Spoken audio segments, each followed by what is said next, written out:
I've been instructed to remind people. Yes, my manager here. Anyway, if you're not sure which district you're in, because they've redistricted things and there's all kinds of different districts at different levels. Anyway, you go to this site, mdelect.net, you type in your address, and poof, magic, it tells you everything about it. It tells you exactly what districts you're in and all that good stuff. At the state level, yeah. So it's a very good resource to have.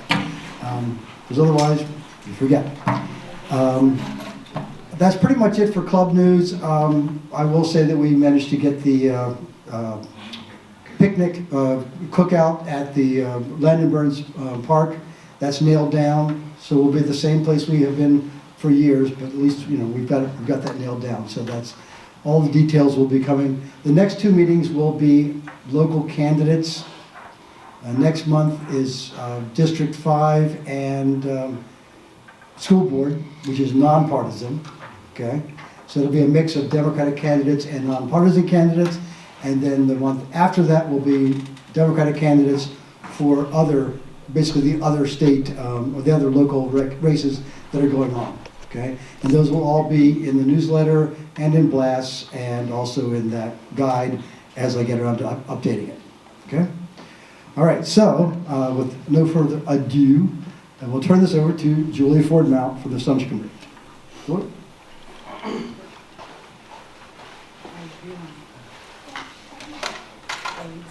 Hi everyone. Again, I'm Julie Ford Mount. I'm the chair of the Democratic Central Committee here in Carroll. I'll be very brief. You didn't come here to talk to me. So we have really encouraging, great news from the Central Committee. Right now we have 3 commissioner filed candidates. District 1, who's here, it's Aaron Goldsmith. If you wouldn't mind standing up. District 3 is Dennis Frazier. And District 5 is Megan Felber, and my district. We also have Lisa Lozano, who is for the Board of Education. We have Diana Bergman, which I don't see. She is for delegate for District 5. We have Allison Rudolph, who just filed today for delegate for District 5. And who am I? Oh, Gail Wickless, who we're very excited about, is a female candidate for sheriff. She filed about 2 weeks ago. So it's my understanding that this is the most candidates we've had in a very, very long time. And we are very encouraged. We are very excited about the potential that we have. But we still have a few spaces that could be filled. We need another delegate for District 5. I'll get into why we only have 2 right now. We need a delegate for District 42C. We need Senate 42C, another Board of Education. Questions on there. I have cards and I'm happy to answer any questions, but again, we're very excited about the potential that we have, and if you know anyone that's interested in running or has any questions, please reach out to me. I'm happy to help. So this is from Corinne, who's in Florida, 80-degree weather. Yeah. It said, "Hello friends, I'm sorry I can't be there to deliver this myself, but huge thanks to Julie for doing this. Over the last few days, I've been on an emotional roller coaster. I have been organizing and raising money under the premise that I was running for state delegate in District 5 to represent the larger 3 delegate portions of Carroll County. But instead, after 2022 redistricting, I actually live in District 42C. It is a single member district that includes my neighborhood and perhaps even some of you here tonight. In fact, several of those who have already committed to support me in 5 actually live in 42C. I also included parts of the county with which I am less familiar. It's just going to take a little bit more effort on my part to get to know more about the Hampstead-Finksburg portion of the county. You all know that I have never been afraid of hard work, especially when it involves making new friends. The fact that it is much smaller means that I can do a lot more grassroots campaigning, which is more than what I enjoy. So here's the $1 million question. Will you support me even though some of you will not be able to vote for me? I pledge to represent all of Carroll County and Annapolis. My votes would still count toward keeping our county and state on a good path. I would still represent the values that we all share. Please reach out to me with any questions. Carroll Dems have been my family for many years, and I appreciate that so much. Sincerely, Corinne.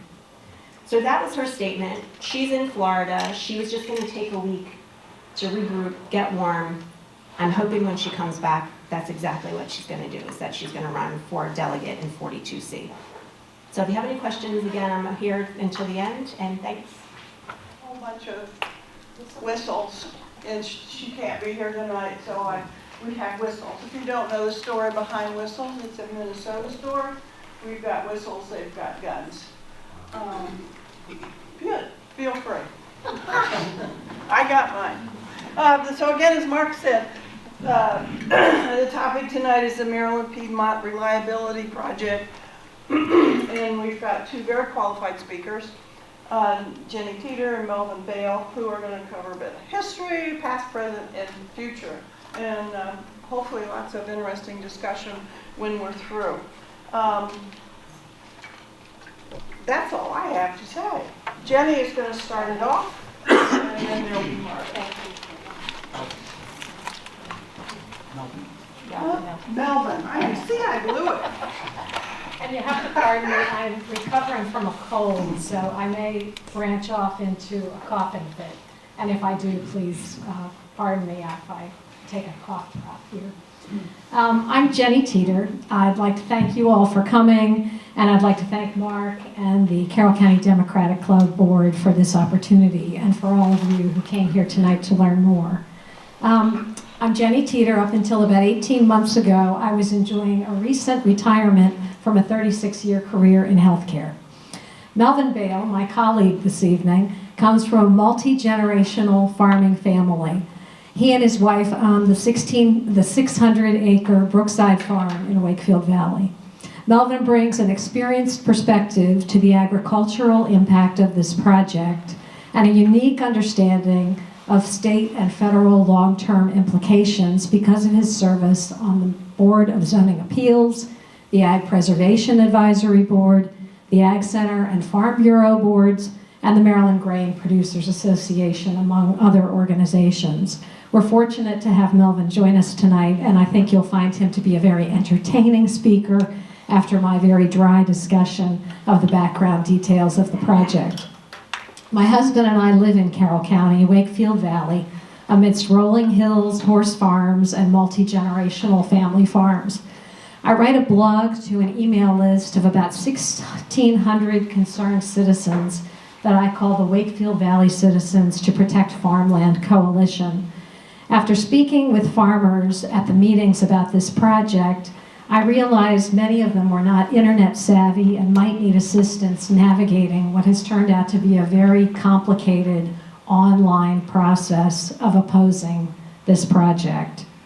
I was also recently appointed to the board of Stop MPRP Inc., which is the organization fighting this on behalf of citizens statewide. I've learned a great deal from engineering experts, farmers, real estate agents, environmental scientists, and I hope to share some of that knowledge with you and spur you to actions that will help us educate others, and if you're able, to make a financial contribution to support the legal fight.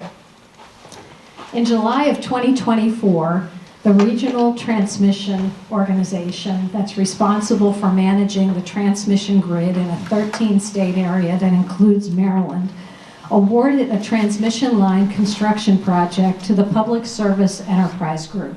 It's a private company, despite the name, to construct a high-voltage transmission line connecting Virginia data centers to power from Peach Bottom Nuclear Power in Pennsylvania. PJM is responsible, again, for operating the grid in a 13-state area. In December of 2024, PSEG, the construction company, sent their application to construct the line to the Maryland Public Service Commission for approval of the project they named the Maryland Piedmont Reliability Project. The Public Service Commission's review of this application will include determination of the actual need for a high-voltage power line, Also, multiple agency assessments by the Maryland Department of Natural Resources and other agencies, and they'll hold hearings at their offices in Baltimore, including the testimony of intervener applicants, the involved landowners in this process, expert witnesses, and state agency heads who will testify. And the final decision by the Maryland Public Service Commission will be expected toward the end of the first quarter of 2027. So we're still a ways off from knowing whether this will be approved. I purposefully don't use PowerPoint for this presentation due to the variety of venues that I have presented in, including cornfields, where I've done this presentation. So please picture in your mind a map that stretches across the state of Maryland. This is a 67-mile, 500 kilovolt, high voltage transmission line that extends from northern Baltimore County.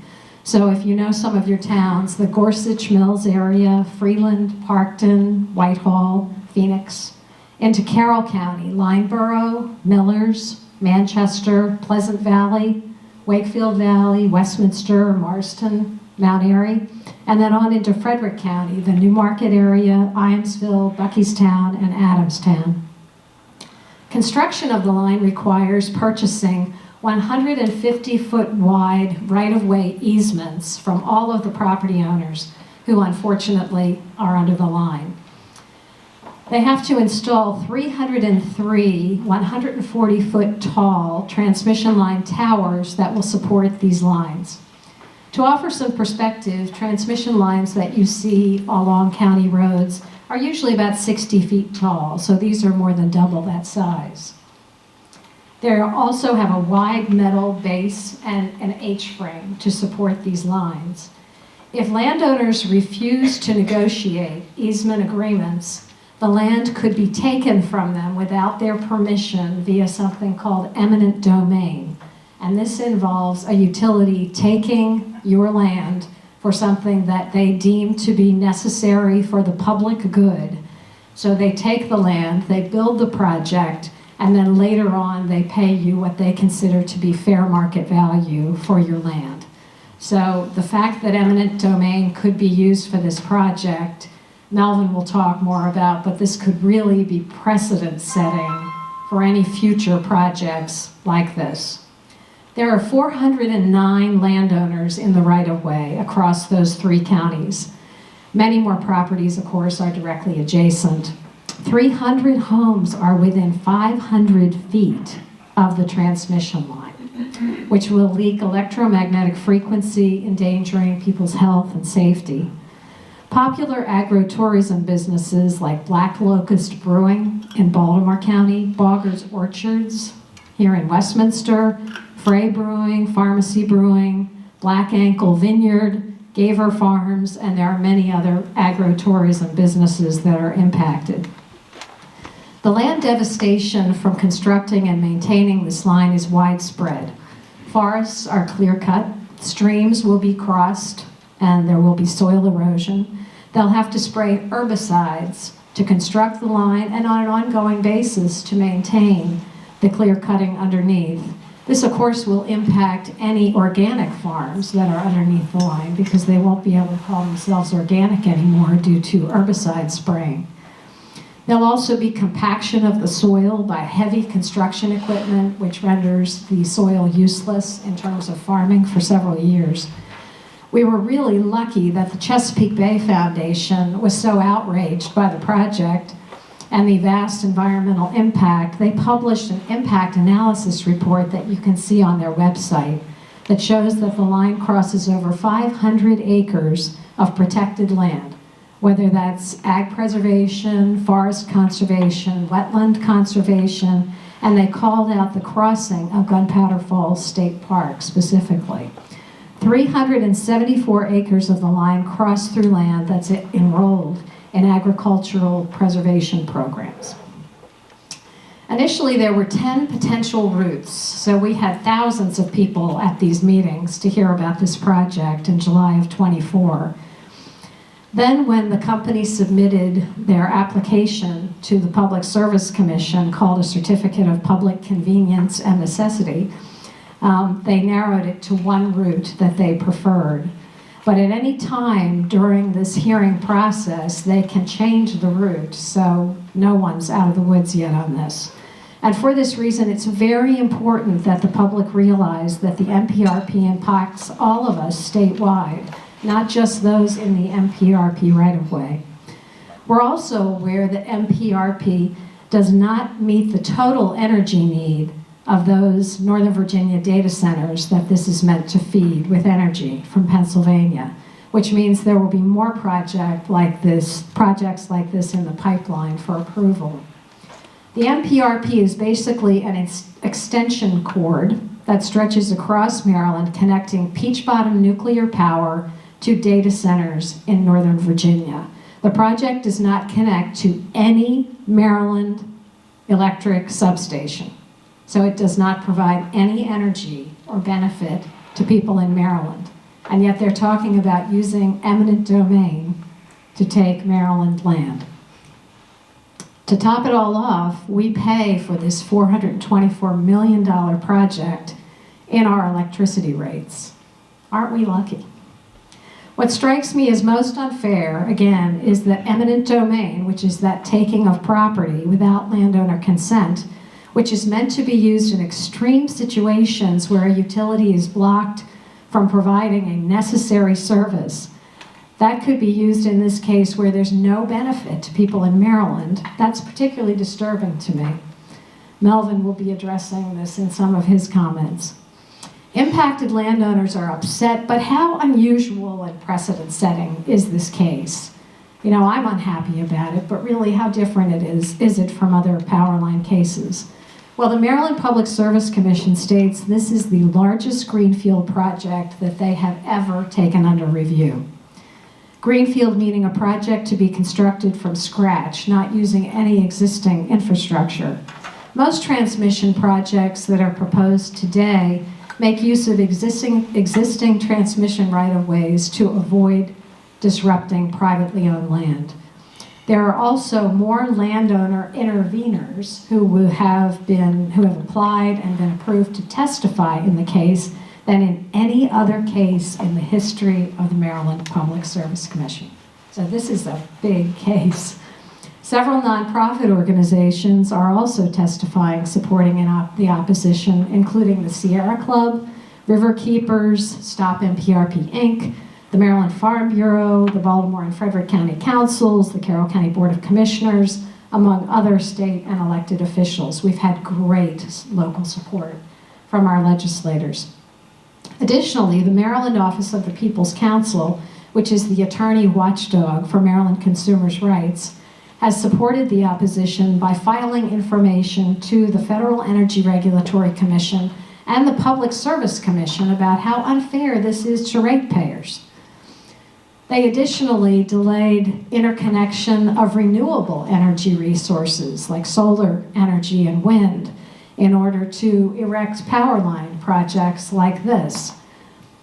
They have perverse incentives, power line companies do, to construct large new greenfield transmission projects than to do less environmentally damaging alternative projects. The Maryland Office of the People's Counsel knows all about this, and they explained in their filing to the Public Service Commission that PSEG is reimbursed under something called the Abandoned Plant Incentive for all legal and project costs, regardless of whether this ever gets constructed. This means they're incentivized to keep fighting and moving forward on this project, even if we've exposed the fact that it's not necessary through expert witness testimony. PSEG additionally has a guaranteed 9.88% return on the equity that they invest in the project, and that's paid by us in our electricity rates. The Office of the People's Counsel stated that this causes perverse incentives for transmission line construction companies to select the most expensive projects, like MPRP, instead of using existing right-of-ways that would require leasing properties from other utilities working together. Governors in every state in the region served by PJM signed a bipartisan letter to PJM and the Federal Energy Regulatory Commission demanding better accountability from PJM, the regional transmission organization. So what are some of the other losses in this besides landowners? Real estate prices. In prior cases, real estate sources report that the remaining value of a property with a high voltage transmission line easement is reduced by as much as 40%. As you can imagine, having a hideous high voltage transmission line near your home is not desirable and presents health and safety risks from stray electromagnetic frequencies. Property owners involved in this project already report loss of contracts on their homes, on lots they were trying to sell, and their inability to get long-term lease agreements from their tenants.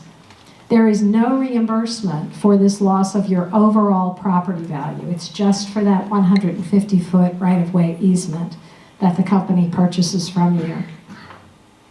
On top of that financial hit, Marylanders pay for this project in our electricity rates. Electricity is also a regressive tax, if you think about it. We all pay the same rate, despite our incomes. It impacts those who can least afford it most. Does this resonate with you as how unfair this is to Maryland and to people who can least afford it? There's also a huge impact on our farmers, and I know Melvin will cover this a little bit, but agricultural land was targeted as the path for this power line due to the reduced cost compared to developable land. And they're tried to avoid, of course, metropolitan areas. Over 120 farms across the 3 counties are impacted, and more than 12,000 productive acres are threatened. And at least 30 of those farms are 4th to 9th generation operations, some dating back to the 1700s, and many include agritourism operations. Agriculture, whether you know it or not, is the #1 industry in the state of Maryland, and it's critical to maintaining our local food supply chain. We all learned about supply chain issues during COVID, didn't we? What a mess. Contiguous blocks of 100-acre farmland required for efficiency of operations is an increasingly finite resource. A 67-mile-long power line and 303 towers impact farming safety, prevent use, think about it, of modern aerial equipment, drones, airplanes, helicopters that they use to spray and seed on farms. They also increase the risk of avian flu because birds sit on power lines over crops. And if you think about pick-your-own operations like Boggers and Gaver Farms in Frederick, with people out there picking and birds up there, there's been a huge information in the news this week about Caroline County and a brand new strain of avian flu that's come forward. So this is a real issue. Additionally, it requires clear cutting and spraying of the right-of-way, so boggers will have to take trees down, and people who live on tree farms or in areas that are forested will have their forests clear cut. Crops, organic fields, it's of course ugly aesthetics. At Gaver Farms in Frederick, they have weddings. Who wants to get married under a high voltage power line? There'll be reduced usability of soil due to compaction, increased electromagnetic danger. There's a 12-foot height restriction for what you can drive under these lines. And if you've seen modern farming equipment, it's a lot taller than 12 feet high.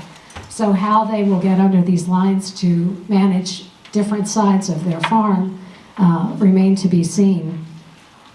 Insurance costs will go up for farmers, and I could go on and on. We heard a story from another farmer in an area where high voltage power lines were constructed, and she had to tell the people who come out to her farm to work on the electric fencing that's electrified to keep her cattle in, that she is unable to turn off those fences because they're always electrified due to the EMFs that come off of the high voltage transmission line. So these dangers are real. These impacts were researched from farms across the prior power line projects and developed by an ag committee of local farmers, which was led by one of my colleagues here in the room. A summary of the farming impacts was actually sent to Kevin Addix, the Secretary of Agriculture. The prior Secretary of Ag, Joseph Bartenfelter, as well as the Maryland Ag Land Preservation Foundation Chair, testified in opposition to a very similar case a couple of years ago up in Harford County called the TransSource Project. Michelle Cable, who's the secretary or the director of the MALF program, stated that pristine farms without high voltage power lines would have their applications to the Agricultural Preservation Land Foundation Trust prioritized higher, than farms that had power lines going through them. So they look for pristine farms to put in preservation. So this is disadvantaging farmers who might want to be preserving their property. It was her expert opinion that anything other than agriculture on preserved farms is not permitted. The impact of the inability to farm under power line easements and compacted land on access roads used for maintenance of the power lines is never diminished. That never goes away.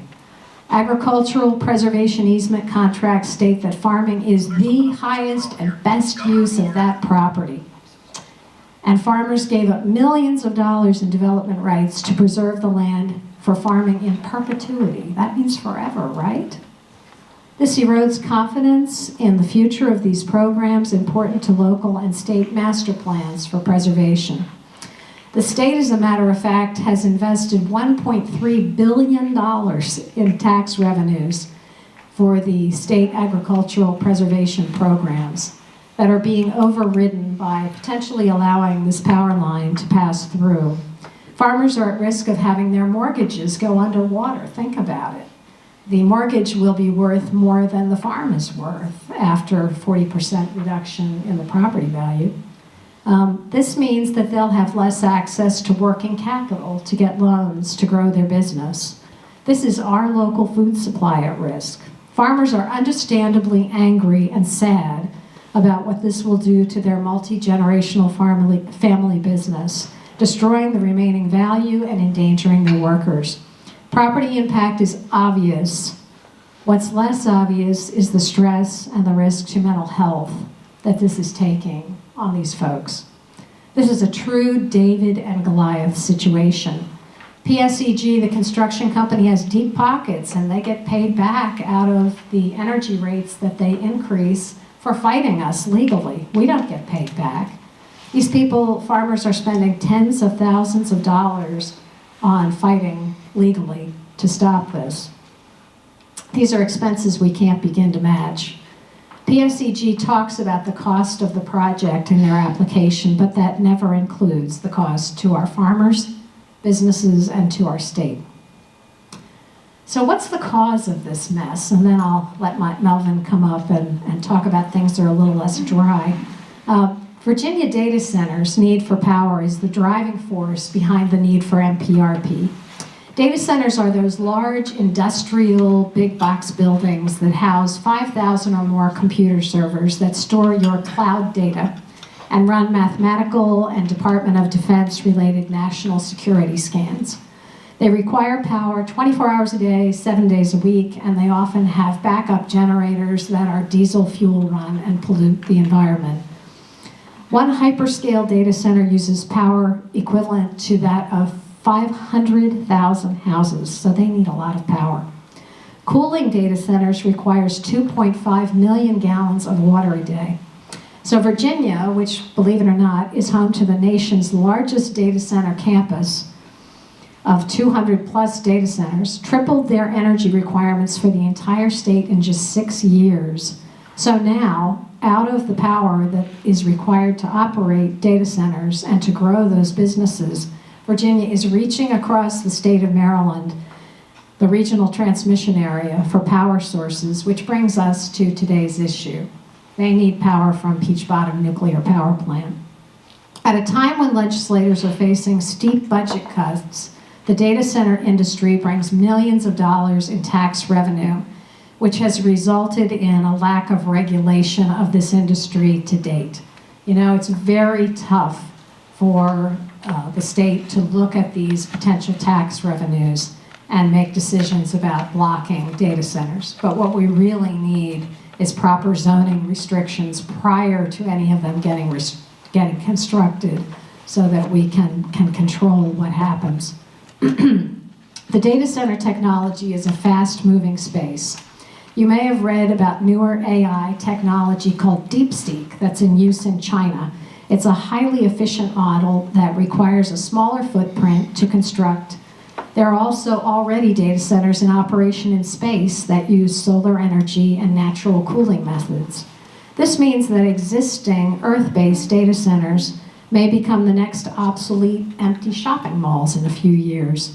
Energy, water, component parts are really hard to find at the moment, and transmission line planning is based upon projected future energy needs. So will the data centers that are planned for Northern Virginia to grow that business that the MPRP is meant to serve from Pennsylvania to Virginia, will those ever actually be constructed? And if they are constructed, will the building sit there waiting for power and water because it's not available? And if the MPRP is built, will it be obsolete in a few years? I could do an entire presentation on the negative impact of data centers nationally, but you'd be better served hearing from a different speaker, and we should save that one for another day. But you need to understand that this is why this project is being proposed. So why is this actually necessary, and what are the alternatives to it?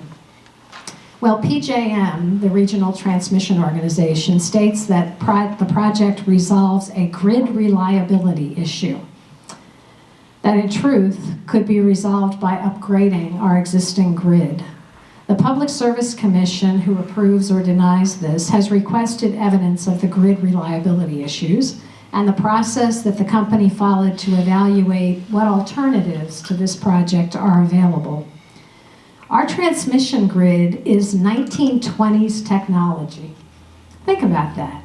You know, think about all the other things that we use every day besides energy, like our cars.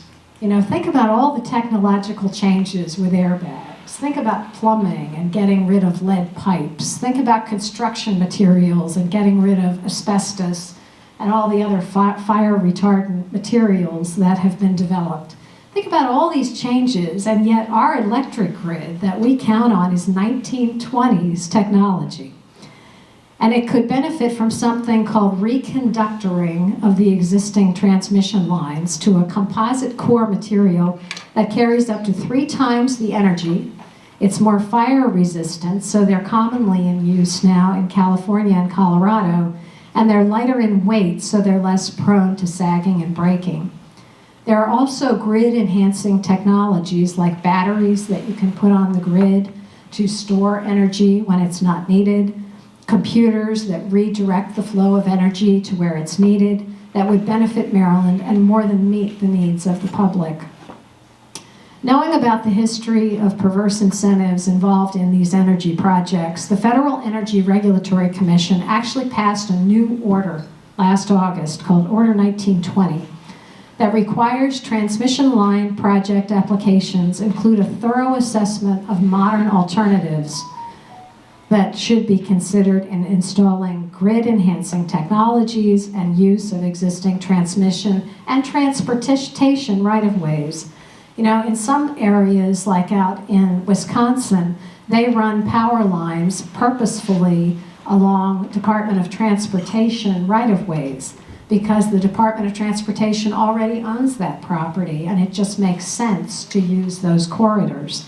So why can't MPRP be run, for example, along Route 15 in Frederick and some of our other major right-of-ways?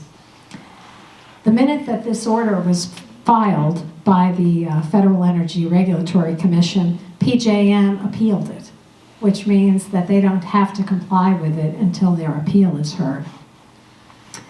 Is this project, in fact, based on that order, their last opportunity to maximize revenues through construction of a greenfield project on the back of ratepayers?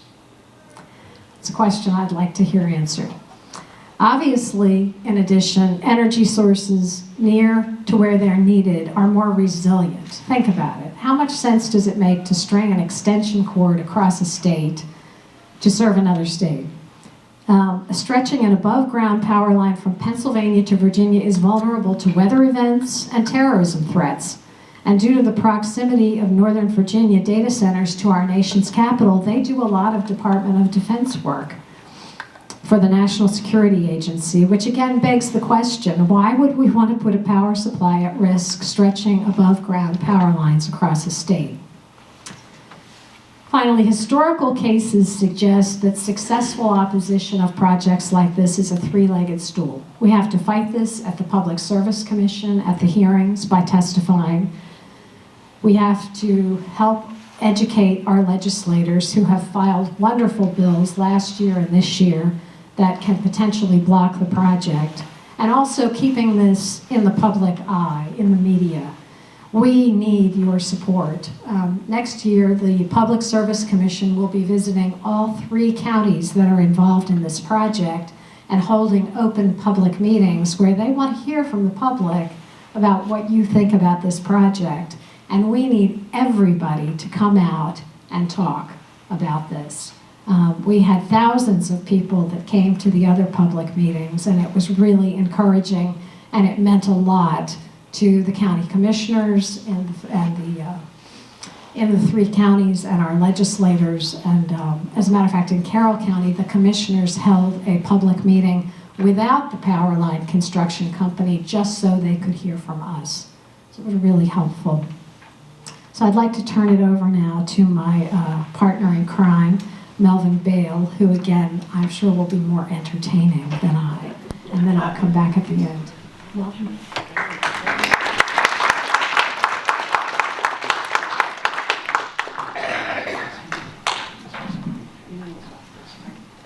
Jenny and I are the same age. We grew up next to one another. As you can see, she's had a stress-free life because she looks much younger than I do. Give you a little information about me. I've been, my grandfather bought the home farm in 1930, so I've been on the same ground for 95 years.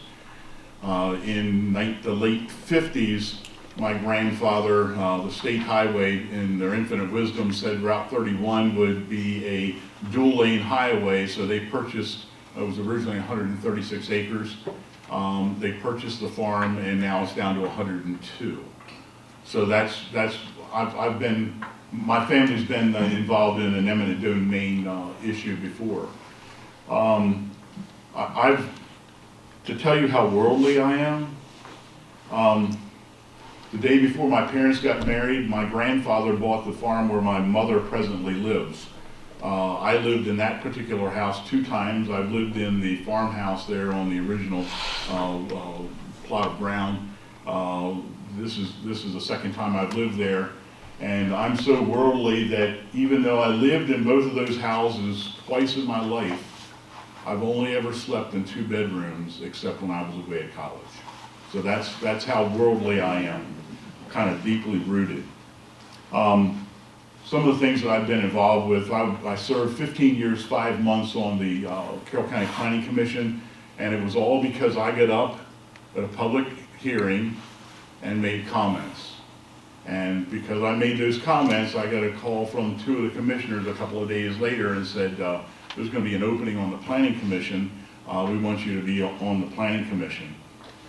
I was 30-couple years old. I had no clue what I was getting into.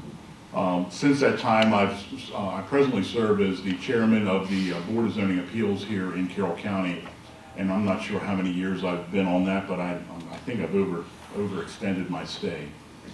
The farm that we have, the 2 farms that we have there, the home farms, were put in ag preservation in the late 80s, early 90s, so 35 years ago. They were put in perpetuity.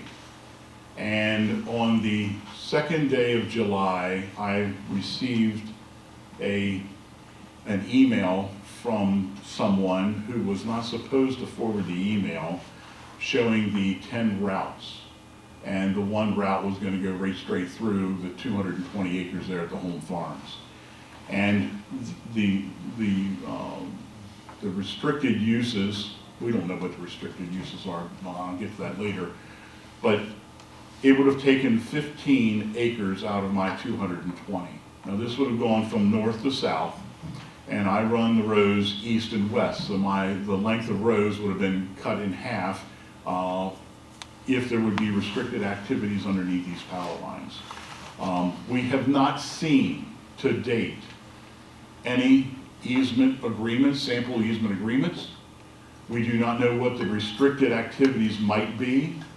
I can tell you that if you're applying a fungicide or any products with a drone will identify these overhead power lines, and you will not be able to apply anything under those power lines. And why is that such an important issue?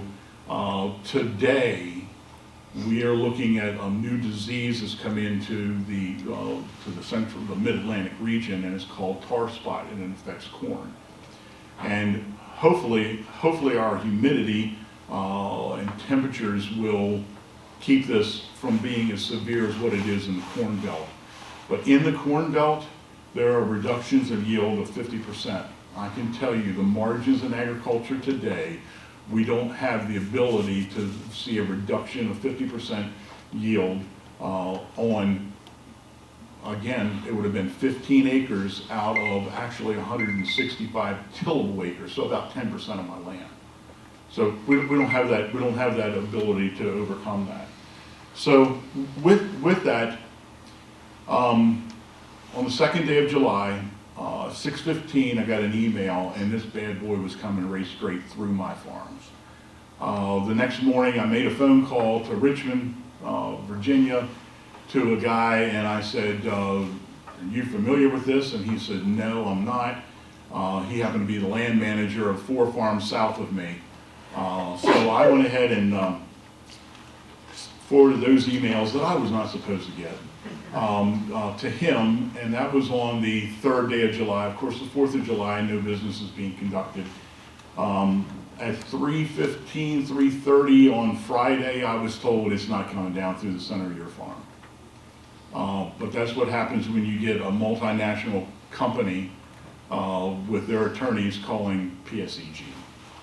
And let's get this straight. Jenny was, and I hate to correct her, but she called this the Maryland Piedmont Reliability Project. And that is absolutely false advertising in every way, shape, and form. This is the Northern Virginia Reliability Project. And I've said that in public meetings before. This has nothing to do with the Piedmont region.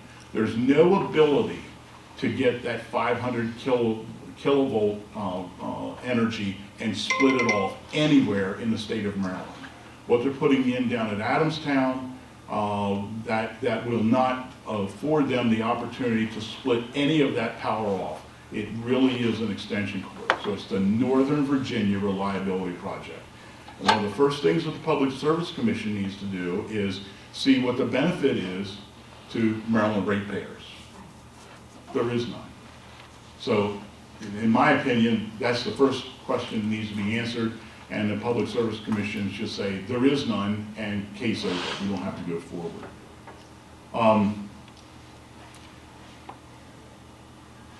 The lure of the tax base increase with these data centers. Number one, I think it's overstated. It's huge. I mean, we're talking huge. And they're saying you can build schools, you can do this, you can do that. We've been told this a lot with industrial development in our region, and we see what happens with large warehouses. We saw that over at Hampstead. And the other thing that we need to look at is what are we going to do as time goes on? And I'll give you a perfect example. Walmart in Searsville, they were on the south side of Route 15, Route 26, whatever you want to call it. They were in that area. After 20 or 25 years, what did they do? They went on the other side of the road there next, and they built another Walmart. Why did they do that? They did that because of the federal tax law. They were fully depreciated, and then they went and built elsewhere. What's going to happen with these very use-specific buildings that we don't know how tall they're going to be, these data centers. This creates a real issue in the future in what's going to be done, how the reimagining of the actual space that these buildings are taking up is going to be utilized in the future. Let's get into, and when I say the politics of this, I'm talking all of the moving parts. This isn't partisan politics. This is not a partisan issue. The Carroll County government, I've been in contact with the commissioners in the planning department. It's funny, I pointed out to the planning department in October of '24 that at that time it was Lehigh Portland Cement Company, would be in violation of their Maryland mining plan and also their site plan that was approved by the Carroll County Planning Commission. And the planning director said, I think you're wrong on that. So a week later, I was in the county office building and I was told, you're exactly right.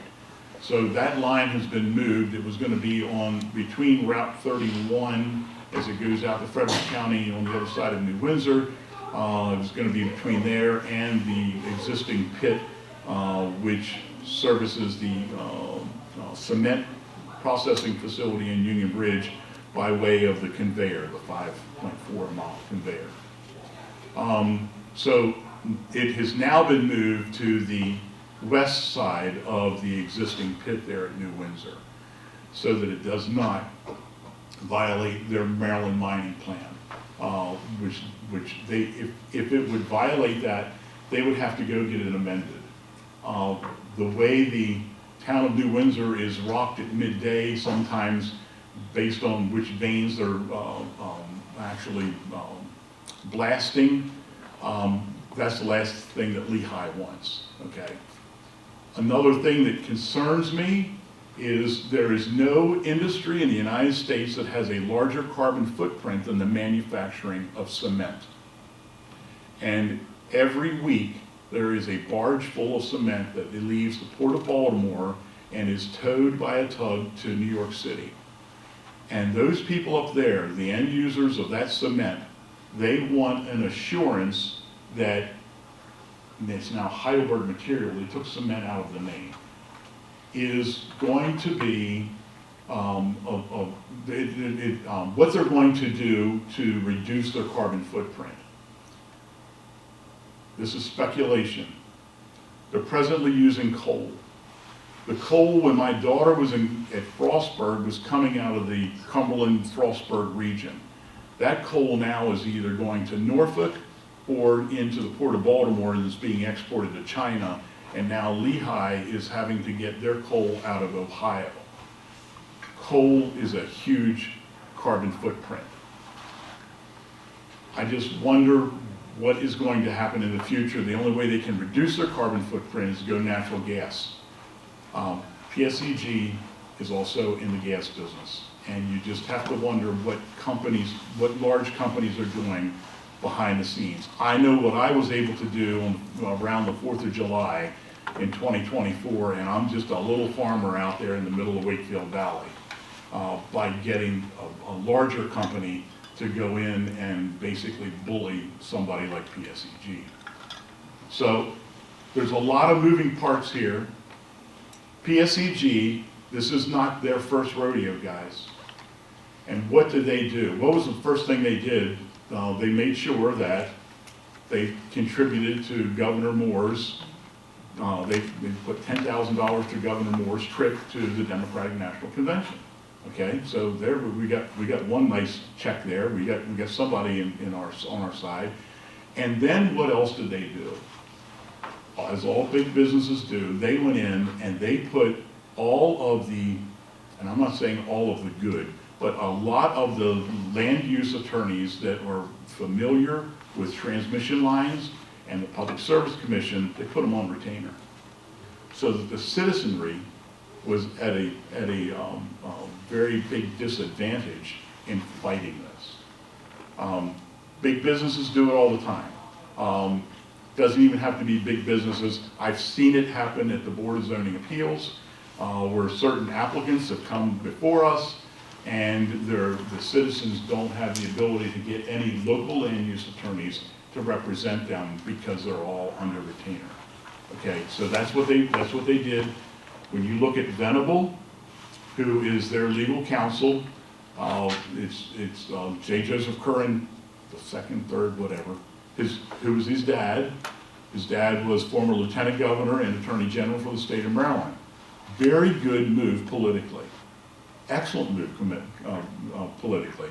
And let's see, and his sister is, right, she's a judge, I think she's a retired judge, and down in Anne Arundel County, I believe. So you see how they positioned themselves. They were at an advantage because they were playing with all their chess pieces when the community was playing with half of their chess pieces and didn't even know it at the time.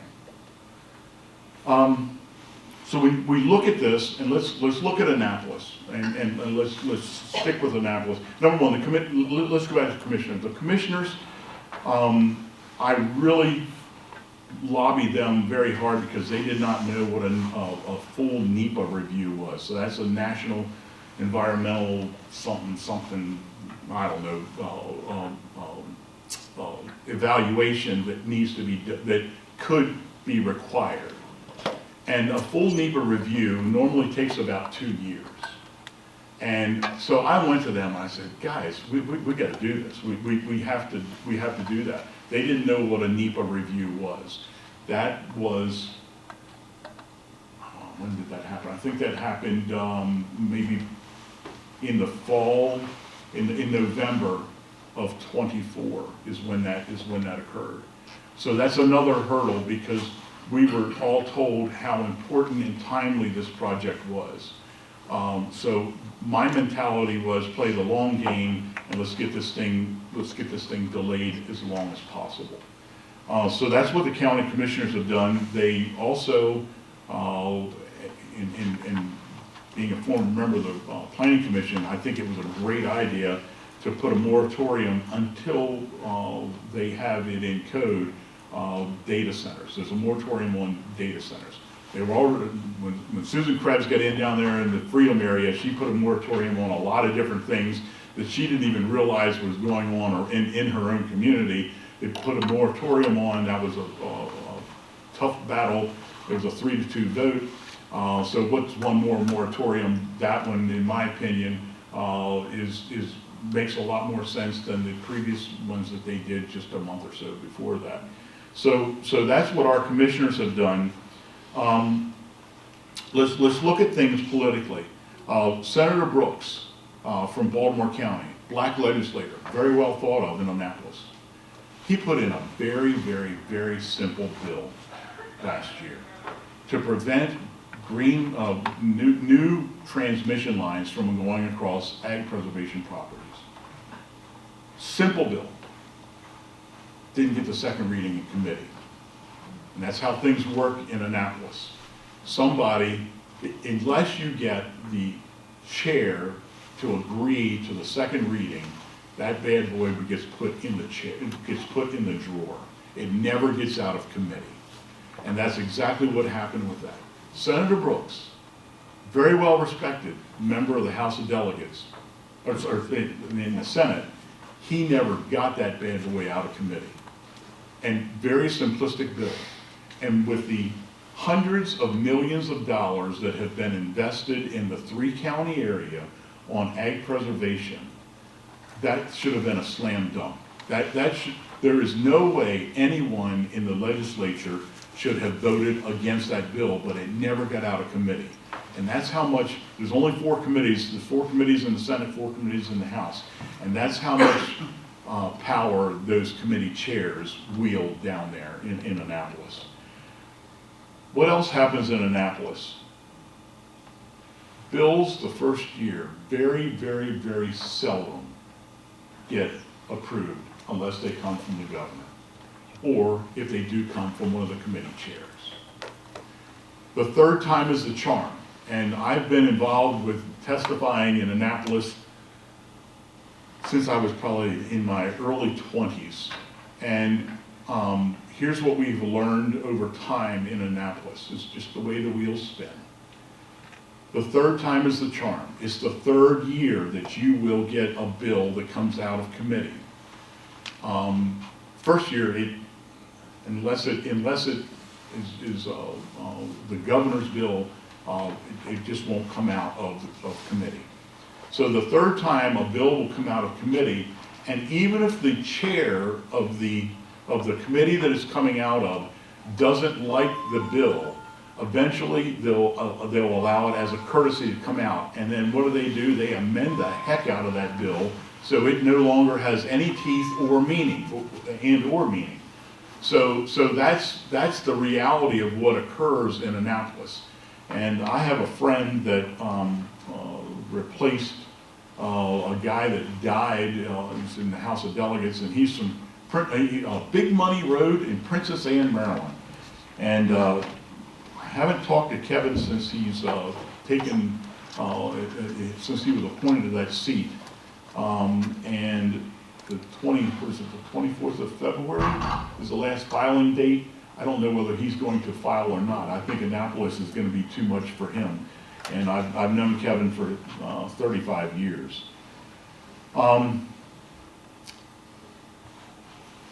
The relationships right now in Annapolis are very strained between second floor, that's the governor's staff, and the committee chairs. And I don't know whether the new Speaker of the House is going to be able to mend those fences. I don't have any good feedback yet. It's early, it's really early in the session. Tempers don't flare until time goes on.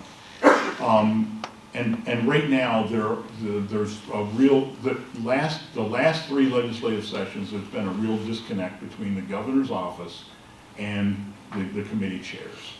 And so that's another dynamic that's been thrown into this, this whole equation with trying to stop this power line. On the 6th day of January, there was an empty chair between me and Maryland Secretary of Agriculture, Kevin Addix. I knew Kevin earlier when he was a lobbyist for the wineries and the breweries here in the state of Maryland. And he was not happy with me.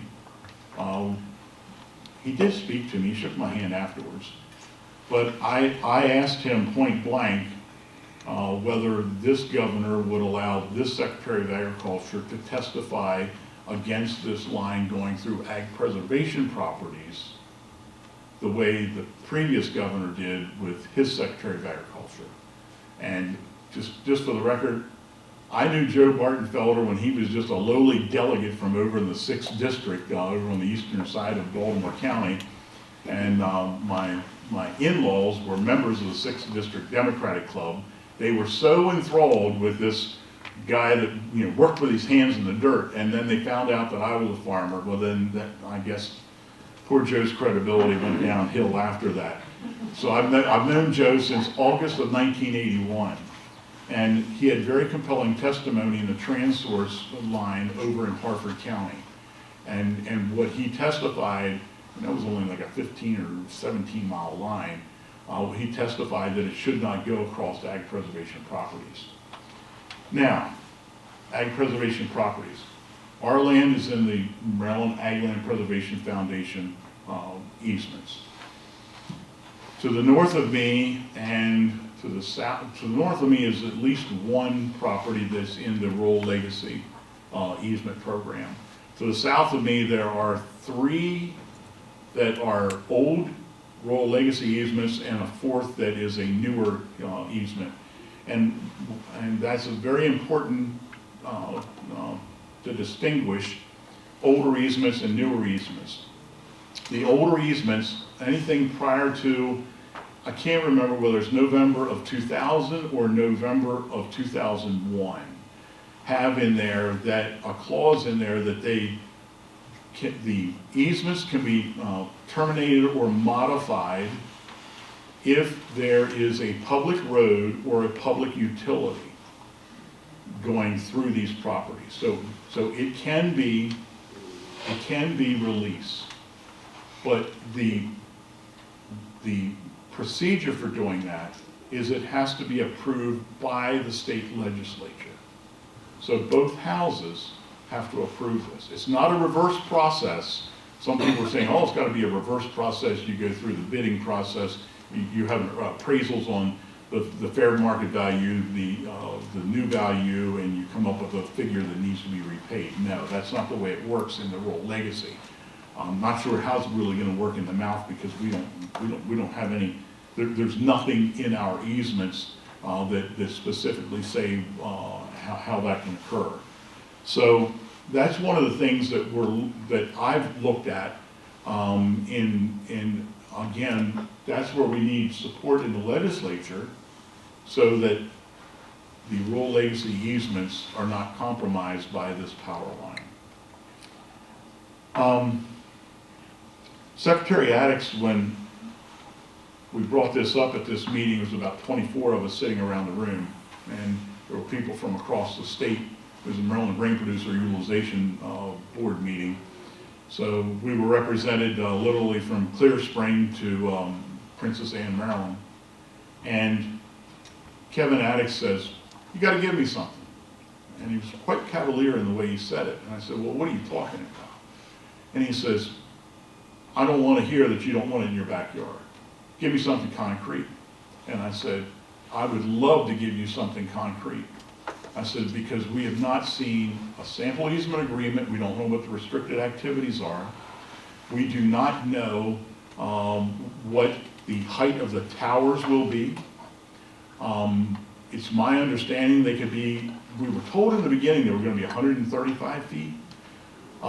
They could be to a height of 195. And why 195? What happens at 200 feet, guys? Air. Federal aviation. Federal aviation, you have to have a lighted tower. So that's why they're at 195. And by the way, talking about FAA, one-dimensional planning by PSEG, they did not take into consideration the route around the airport with the expanded runway.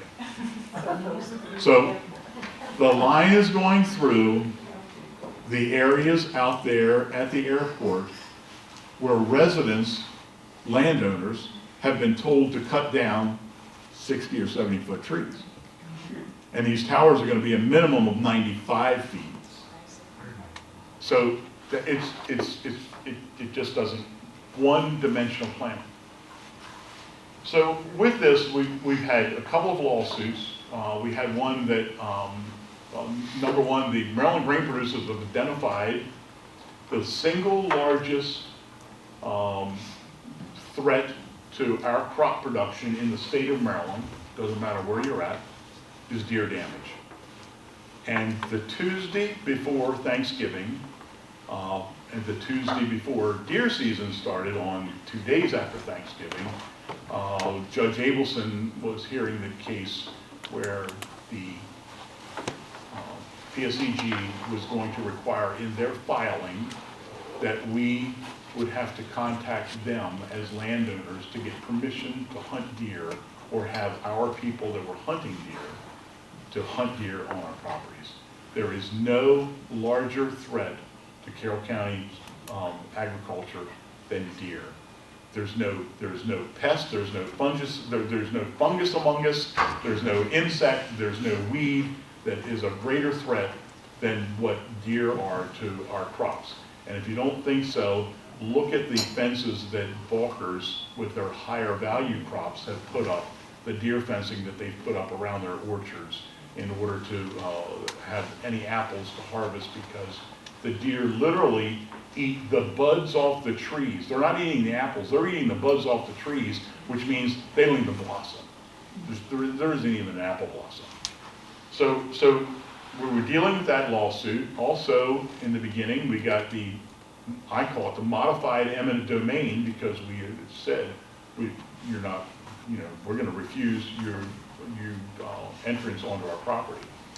Of course, before that lawsuit came, here's the tactics that PSEG was using. They contacted my 84-year-old mother to get permission to come onto my property. She has nothing to do with the farm. She hasn't had anything to do with the farm in over 20 years. The next door neighbors, their daughter was contacted, and geez, it was Christmas Day. The landowner, she found out that her daughter had been contacted, and this woman had left a message about granting permission to go onto their property and do the surveys.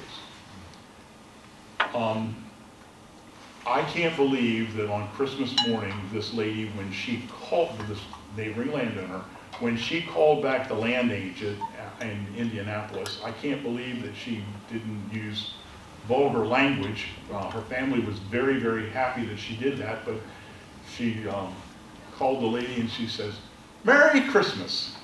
And then it was all downhill from that point on. So that's what my neighbor did. But they contacted their daughter, who has never had her name on the deed,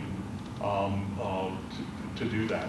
Then another neighbor, there are 3 siblings that own this particular property, and one of the siblings' sons was contacted, and not to get information, to get the contact information for his mother, but to get the permission to go on that property and do the surveys.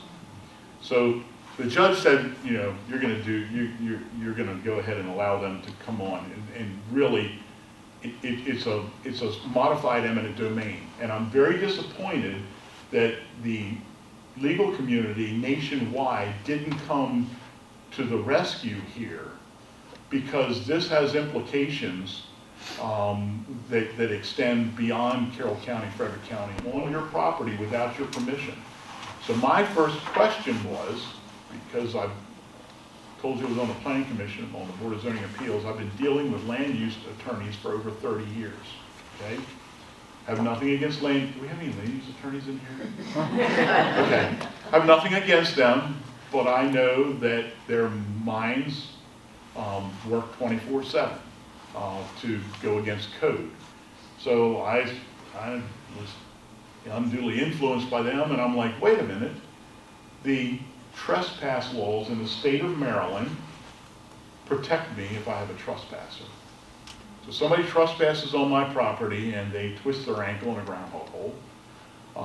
They run their vehicle into a ditch and the airbags are deployed and are flown to shock trauma. I'm covered because they were not an invited guest. So I said, where do we stand with these uninvited guests that are court ordered to be on our property? Where do we stand with that? So when they contacted me about doing my, coming out to start doing my surveys, I said, need a couple of things from you to begin with, and I consulted with my insurance agent, and I said, I need at least a $5 million liability waiver. I said, and I need proof of workman's comp. And I said, I don't want it on any daggone electronic device. I want it in hard copy. It took them a week to do that. And then I got the reputation in the community because I kind of talked up and down the line, and everybody was doing that. And they said, oh, you've been talking to Melvin Bale. But we were covered under that. That was a very real concern, that they would have, that, I don't want to say this. We were open to them having a false accident on our property and then them filing suit against us, and then would go ahead and do away with the suit in exchange for the rights to our property. That's where my mind went, okay? Maybe it shouldn't have, but that's where my mind went. So anyway, we got these clowns, we got them out there, we've got them doing surveys, and I was not going to be like other people that threatened them. I'm like, don't need to do this. So a week before they came, they were actually in my fields. They were along Route 31. And I pulled up behind them. I knew who they were.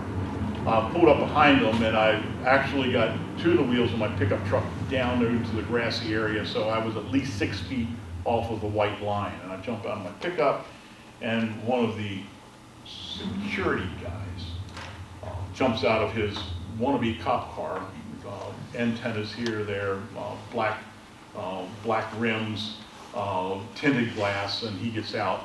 First thing I did was to look to see if he had a firearm, and he didn't. And he said, "You can't park there." And I said, "What are you talking about?" It caught me off guard. So what are you talking about? I said, "These guys are down in my field on this side, and they're down in my field on this side." And said, "You can't park there." And I said, Are you Maryland State Police?" And he says, "No." I said, "Okay." So I get my phone, and I go up behind his vehicle to take a picture of his license plate. He said, "What are you doing?" He says, "You doxing me?" I says, "No, I'm just going to pass this along to the sheriff so he can come out here and arrest you for impersonating a police officer." Within 10 minutes, I had 2 more vehicles come in with people that were a whole lot higher up the food chain. And Mr. Powers and I, who works for PSEG, we became very good friends over that particular incident. So when they came onto my property and the neighbor's property, they had given me permission to be the one that would facilitate them doing the surveys. So they showed up about a week later, and so here's this same guy that I was going to take a picture of his license plate. He shows up, and I said, are you on the survey crew?" "Nope." And I knew the other guys from the videos that had been posted. I said, "You survey?" "Nope." "You survey?" "Nope." I said, "What are you guys?" Well, they were no longer security, they were now safety officers. So in less than 10 days, they had gone from security to safety. And I said, "Safety? Oh yeah, in case somebody gets hurt on the property." And I looked at the survey crew, which was independent of PSEG. These were contractors, and I said, "Guys, New Windsor Fire Hall is like 2.5 miles away. There's trained EMTs there. These guys have had less than 10 days of training for anything medical." I said, "Do me a favor, if anything happens, please call 911 because these clowns are not," and I said clowns, I said, "These clowns are not qualified." So we were at a standoff, and I had texted the sheriff earlier that morning to make sure that I was above the law, I was following the law. And he contacted Haven. Haven got back to him. So when they were requesting me, I said, "Well, here's the sheriff's response after he consulted with the state's attorney. I'm telling you, I got their attention. But here's what I did. I put up some roadblocks. I just wanted them to make sure that they knew that I was not going to roll over for them, but I was going to do everything that I possibly could to put up some roadblocks. But in this whole process, I didn't know does anybody know what a specimen tree is? You should. Yeah, we do. Yeah, so a specimen tree meets a certain size for its species, and they are sacred. They really are. We found that, I didn't know. I guess it was after you were on board. Anyway, I made sure that I knew what the size of the trees were. And these temporary access roads, they were not documenting the specimen trees where these temporary access roads were. I made them go to all of the specimen trees that were next to the temporary access roads. They were not private contractors. When they went back and told PSEG that they had located them on their devices, the PSEG folks were not overly happy with me. But I thought, I'm going to use these people to my advantage and use the process to my advantage instead of being a total obstructionist. So these are the practices that we've had to put up with, And there are landowners out there that just have not employed some of the things that I did. Number one, to make it more difficult for them in the process, the approval process. Now, let's go back to temporary access roads. We have no idea how many miles of temporary access roads are going to be out there. The temporary access roads, I think, they were revealed in May of '25. One of those goes past a 600-foot well on a rented property that I have, and when I say goes past it, this far away from the driveway, where that well is, and that provides water to the livestock that I have on that farm. So I did a little investigating, and I found out that for every 100 feet, you should have 50 feet of linear protection for that well. So that's a football field away. Football field away is what they're going to have to do for protection around that well, and the temporary access road will not be able to go there. The property to the north of me will have a temporary access road to 2 towers. The temporary access road will be 2 times the length of the actual line going through that property, because they have to come off of John Hyde Road. So we've got 67 miles of route, of the electric route.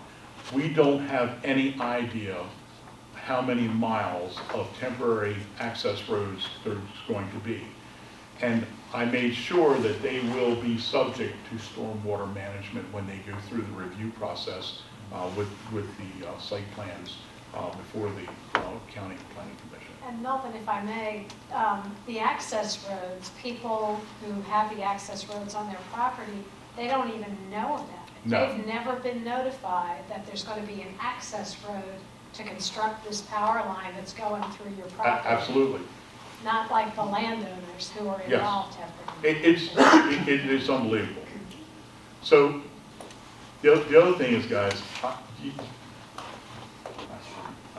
you'll think less of me, but in our area, Wakefield Valley, about 93 or 94% of the sinkholes in Carroll County are within 1.5 miles of where I live. And I can identify a sinkhole long before it surfaces. I've been around it my entire life. The reason we have sinkholes in the Wakefield Valley area is, according to Tom Devilbus, about 65 million years ago, the limestone that was layered horizontally was turned up on end. So that allows voids, so that between the rock formation, which is dirt filled, and there's water running below the soil surface, it erodes, and you've got the surface up here, and the dirt is in a column here, the water's running here, and eventually the dirt just keeps going down and down, and then you have a sinkhole. And in 1995, just about somewhere between 1/4 and 1/2 mile from my easternmost, from the east of my easternmost property, a sinkhole opened up in Route 31, and a young man lost his life. He worked at the Westminster Sewer Treatment Plant. He was going to the 7-Eleven or Highs or whatever it was at that point to get a meal at like 2 o'clock in the morning. He ran into that sinkhole and died. I find sinkholes every year. And when the environmental group came out, I took them to a sinkhole area, probably about 1/3 the size of this room. It was dished out a little bit. They were scared to death. I told them, don't go out into this area. And I didn't prevent them from going where they needed to do the surveys. The other thing is, I stuck with these people. Why did I stick with them? Across the one corner of my property is going through a riparian buffer that we got paid for. The riparian buffer was put in, it's an easement on our property. It goes across and I don't know what stage of the trout stream it is, a brown trout stream. And it also goes across my neighbor's riparian buffer. We fenced the stream off. Turkey Foot Run is the name of the stream that goes through our farms. We have a riparian buffer on its entirety from the time it enters our property until it leaves our property. The one-dimensional planning PSEG did, they didn't identify that. They didn't understand what it was until I told Mr. Powers about it. So Mike Powers and I have had a lot of good discussions. He probably wishes he would have never met me. So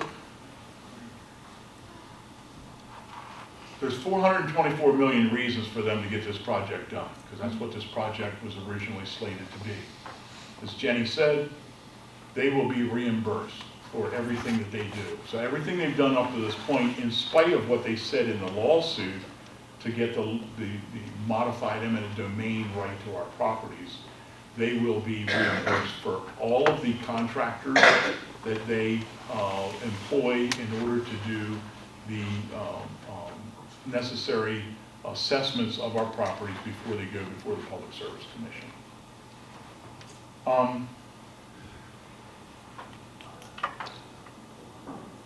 One of the things that concerns me is if this gets approved, the use of confidentiality agreements.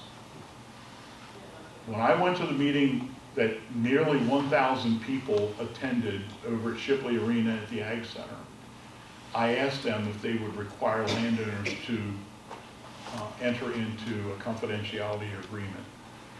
And I was told, the second guy from the left, I was told no. I don't trust what they said, and I don't trust what they say. Another thing that really concerns me, what Jenny said about the USDA will not certify a pick-your-own operation underneath of power lines.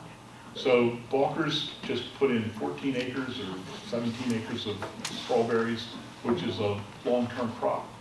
Gavers have pick-your-own stuff where the line's going to go through.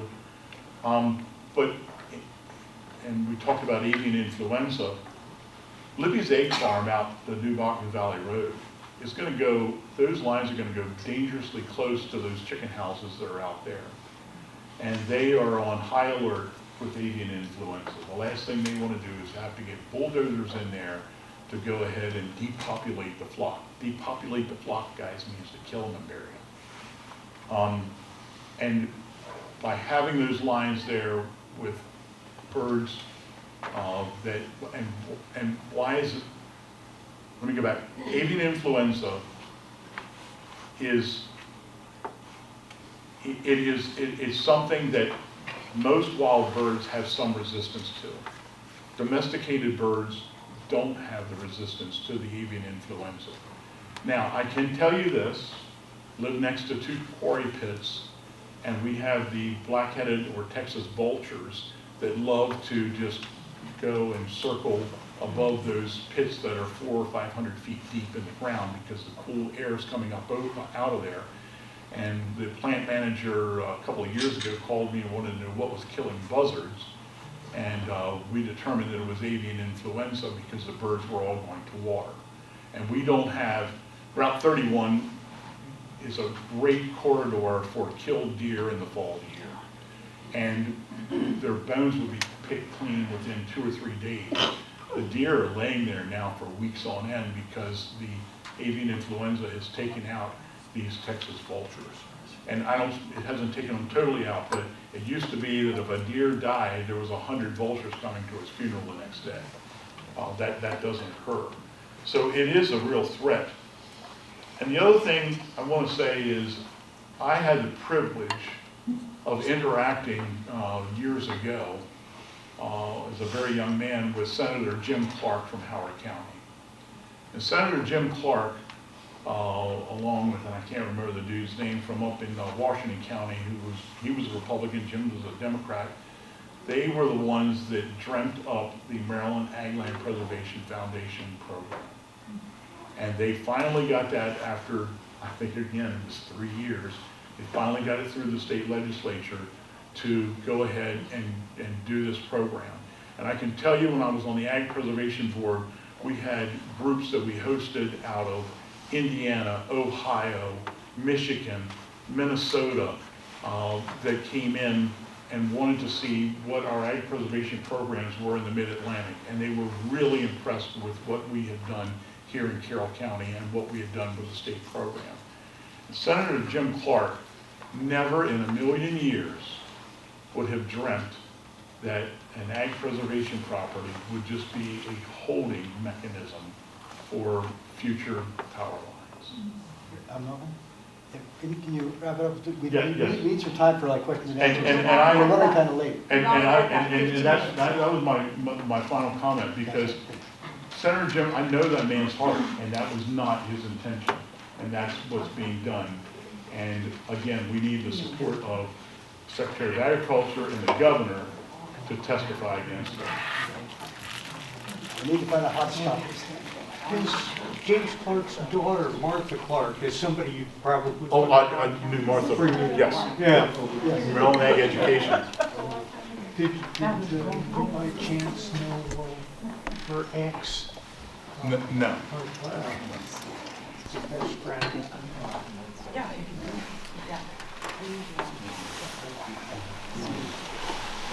Questions they can help to answer back here in purple? Okay, questions. We probably got about 15 minutes, so if we can get as many questions in as possible. Keep them short. Speak loudly. All right.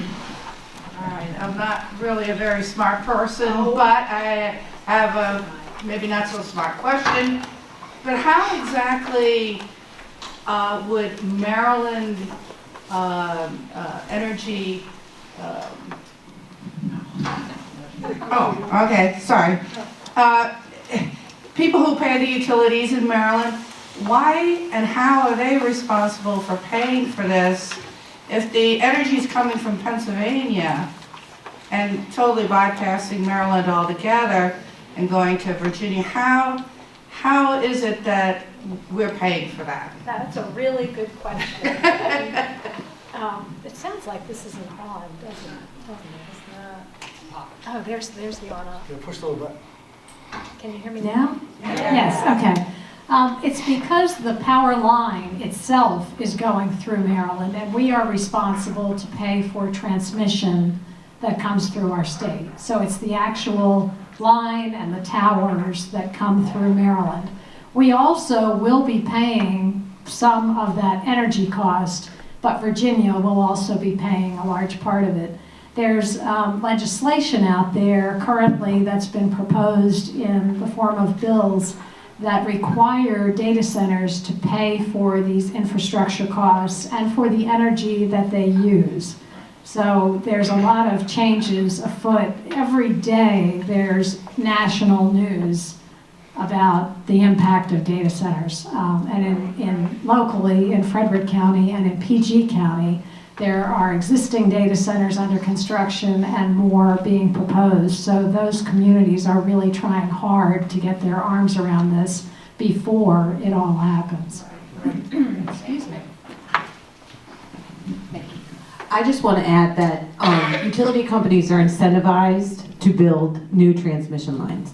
And every ratepayer under the umbrella of PJM, which is our regional grid operator, there's a lot of abbreviations. PJM manages Maryland and 13 other states. All of the ratepayers in those states will pay for the proposed MPRP. Right, not just Maryland. Correct, and that's how they make money. That's what I want to add. One question I had was, what can we do to stop this?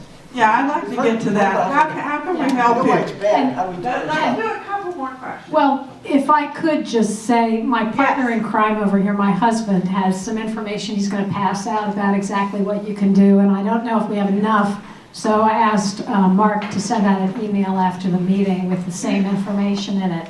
So what can you do? Stay informed about this. There's a website that Frank's handing out the information for, where you can receive email updates about the project.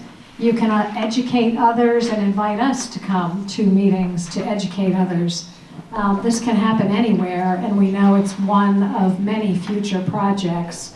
You can send a letter to the Public Service Commission about this project and let them know how you feel. You can also attend that public meeting that will be coming up in September, where we need every one of you to show up and testify with us and let them know how you feel about this.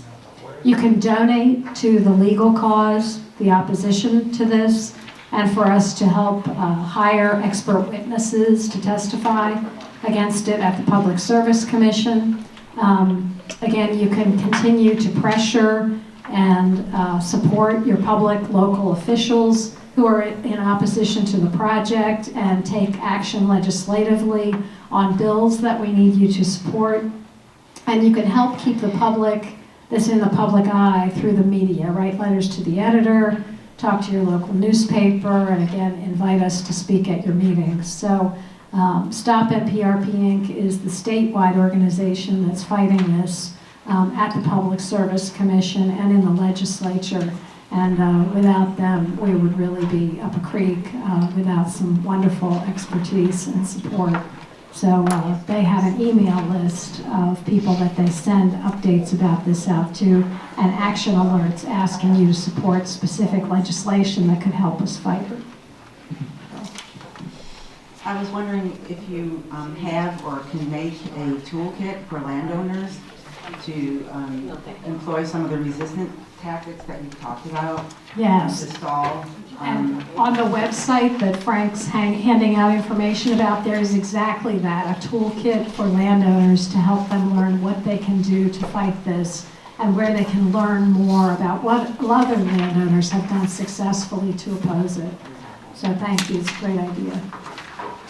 And I will be sending out her, I would also list.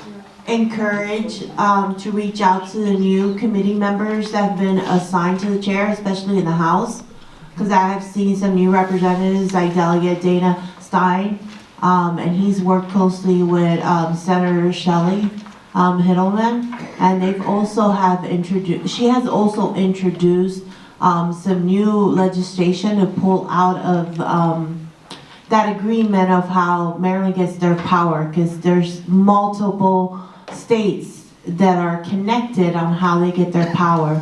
And I know that's not very popular, but it's one way of those roadblocks that we're talking about. That's a great suggestion, thank you.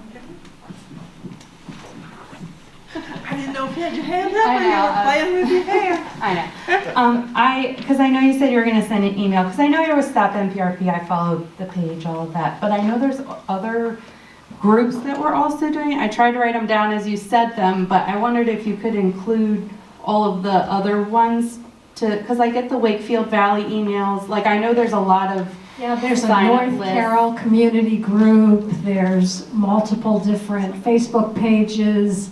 Stop MPRP Inc. has their own Facebook page where they publish journal articles about this. So there are multiple different sources of information that you can go to find out more about how to oppose this. And I can try to send some of that to Mark. Thanks. Oh, yeah. And then I have one other thing, because I know the Maryland General Assembly is going on right now. Yes. Is there going to be guidance on specific Yes. legislation that's Yeah, coming there's through? guidance that we sent out starting last week, actually, about how to Get my send exercise. in your opposition to a bill. And It's really not very easy. You can't any longer just write to your senator or your delegate about opposition to a project. There's a very complicated online process that you have to follow to register your testimony, and there's a short window of time between 8 a.m. and 6 p.m., 48 business days, 48 business hours in advance of when the bill is being heard, when you have to post your testimony or your interest in testifying orally at the committee hearing. So we have specific instructions about how to do that.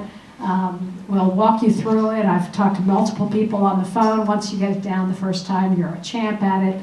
But it certainly is not as easy as it used to be, and we do have a whole tip sheet on it, so we can help you. Yeah, I'll just Well, talk. sometimes it does and sometimes it doesn't. Is there any mandates for these data centers to build out some kind of renewable resource like solar or wind before they start pulling? Currently, no. But what has happened is the Federal Energy Regulatory Commission was mandated to have rules for large loads, like those required by data centers. They're required to have this large load rule. Lisa wanted to get through. Yeah, I know what you're thinking. That large load rule is required to be in place by next April.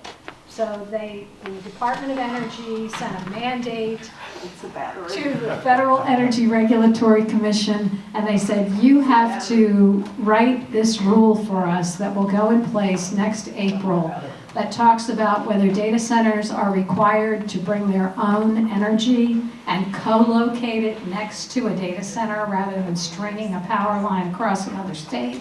Whether that energy can be all made up of renewables at this point is kind of in question, because if you think about it, they run 24 hours a day, 7 days a week, and you can't always get power from solar panels and wind. So they'll probably be using a lot of backup gas generators and other sources of fuel, at least until we can get other maybe small modular nuclear reactors up and running or other sources of cleaner energy. I hope that helps. A real quick one from me to dispel, because I have heard rumors that no matter what we do, a certain president can make it happen. Yeah, that's a scary thought, and I know, I think about that all the time. You know, I think about Governor Moore and the difficult situation that he's in with this project. He's got a budget that's not in good shape, and data centers in Maryland would bring him a lot of tax revenue. He's got a president who doesn't like the state of Maryland and who really doesn't like Governor Moore.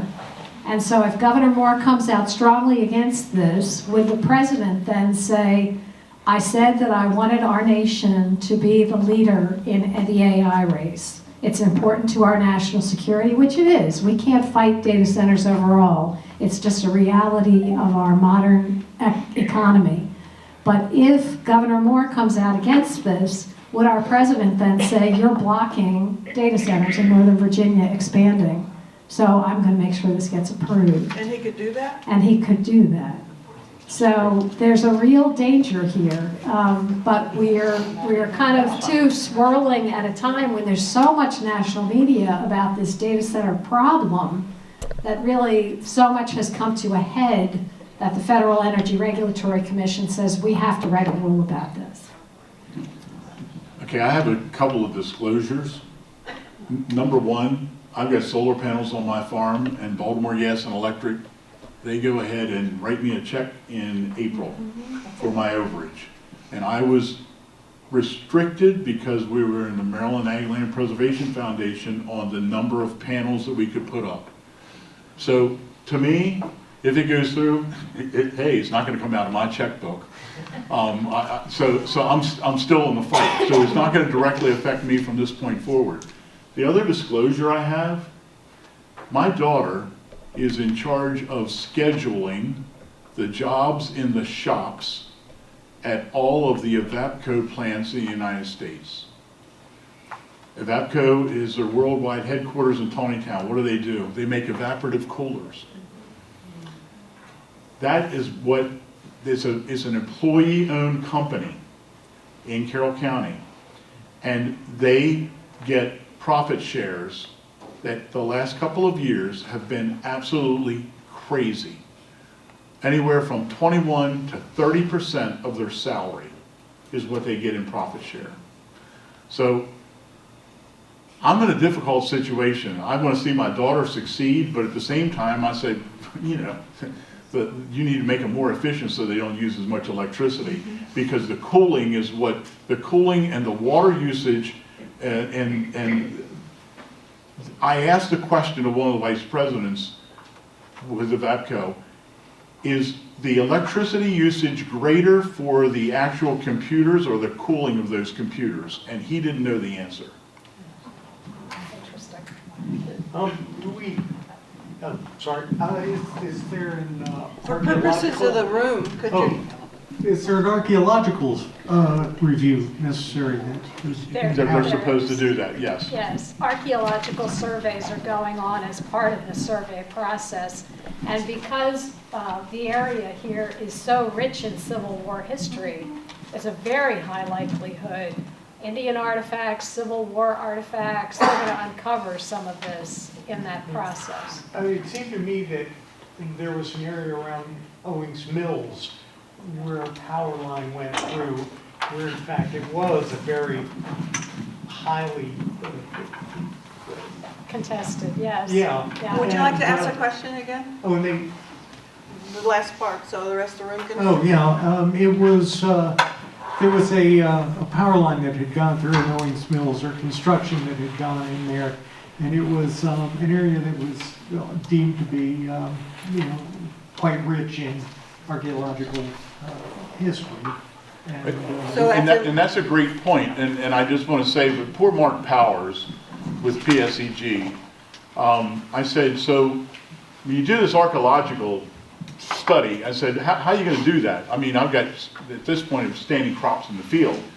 And I said, but I've already done your homework for you. And he said, how's that? I said, the former planning director for Carroll County. He's like, the former planning director for Carroll County, he hunts for Indian artifacts. So anytime I till a field in the Wakefield Valley area, Tom Devilbus is out there looking for arrowheads. And he has quite an extensive collection from the ground that I farm in that area. So I said, I've already done the work for you. All I need to do is take pictures of it and send it to you. He did not know what to do. One more All right, question. I have to say this is the last question. Yeah, I just want to say, I think the largest issue here is the corruption. From the incentive structure at the federal level down to how it gets passed here at PSC. And she touched on 10%, right? Profit Yes. guaranteed.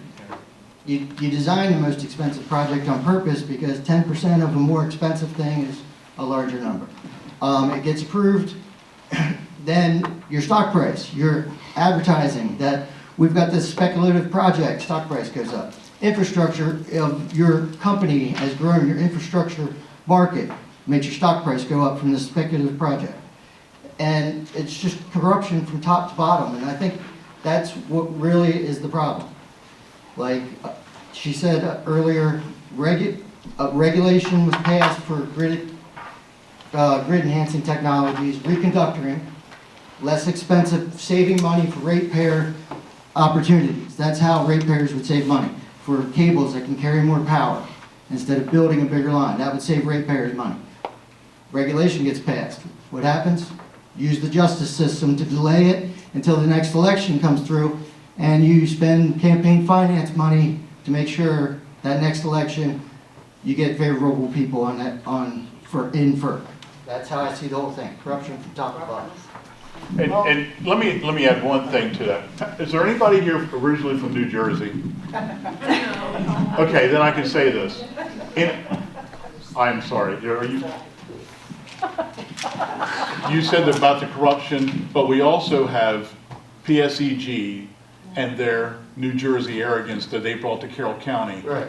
And I can tell you, at an inauguration event in DC, an elected official, a local elected official, sat next to Jim. Not McElroy. Anyway, one of the point men from PSEG, and this elected official asked him at the conclusion of the ceremonies, it wasn't the actual, it was a party or something. So what you said you've never run into this type of resistance, and said never in any of the projects that we've done have we met this type of resistance. The other thing I failed to say is the Public Service Commission has never gotten the number of correspondence on a case the way they have this particular case. I think that's a positive thing that the community is out there. Yes. But they're going to kick us out. I'm hopeful that this has brought your attention to the fact that the data center industry is a threat to Maryland and our rural economy and our food security, and that this industry requires regulation. So I really appreciate everybody's attention. I know it was a long meeting. We're going to take you on the road. Thanks to our presenters and everybody that attended.